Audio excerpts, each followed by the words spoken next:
കോഴിക്കോട് കുറ്റ്യാടി അടുക്കത്ത് പെൺകുട്ടിയെ തട്ടിക്കൊണ്ടുപോകാൻ ശ്രമിച്ചയാൾ പിടിയിലായി. സൂപ്പർമാർക്കറ്റിനു മുന്നിൽ വാഹനം നിർത്തി കടയിൽ കയറുമ്പോഴാണ് കാറിലുണ്ടായിരുന്ന മകളെയും തട്ടിക്കൊണ്ടുപോകാനുള്ള ശ്രമം നടത്തിയതായി ദമ്പതികൾ തിരിച്ചറിഞ്ഞത്.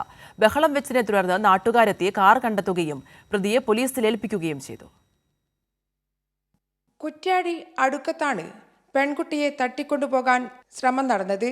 സൂപ്പർമാർക്കറ്റിനു മുന്നിൽ കാർ പാർക്ക് ചെയ്ത് 8 വയസ്സുള്ള മകളെയും കാറിലിരുത്തി കുന്നംകുളം സ്വദേശികളായ ദമ്പതികൾ സൂപ്പർ മാർക്കറ്റിലേക്ക് പോയ സമയത്ത് കാറിലേക്ക് അടുക്കത്ത് സ്വദേശി വിജീഷ് വന്നു കയറുകയായിരുന്നു.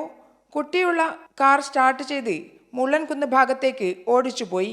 1 കിലോമീറ്റർ അപ്പുറം കുട്ടിയെ ഇറക്കി വിടുകയും ചെയ്തു. തൻ്റെ കാറും കുട്ടിയെയും കാണുന്നില്ല എന്ന് ദമ്പതികൾ നാട്ടുകാരെ അറിയിച്ചതിനെ തുടർന്ന് നാട്ടുകാർ മറ്റു വാഹനങ്ങളിൽ മുള്ളൻകുന്ന് ഭാഗത്തേക്ക് പോവുകയായിരുന്നു.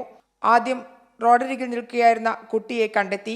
തുടർന്ന് മുണ്ടക്കുറ്റിയിൽ വെച്ച് കാർ തടഞ്ഞു നിർത്തി പിടികൂടുകയായിരുന്നു. പ്രതിയെ കുറ്റ്യാടി പോലീസിന് കൈമാറി. വ്യാഴാഴ്ച ഉച്ചയ്ക്ക് 2 മണിയോടെയാണ് സംഭവം നടന്നത്. കുട്ടിയെ തട്ടിക്കൊണ്ടുപോകാൻ ശ്രമിച്ചതിനും മോഷണത്തിനും കുറ്റ്യാടി പോലീസ് കേസെടുത്തു.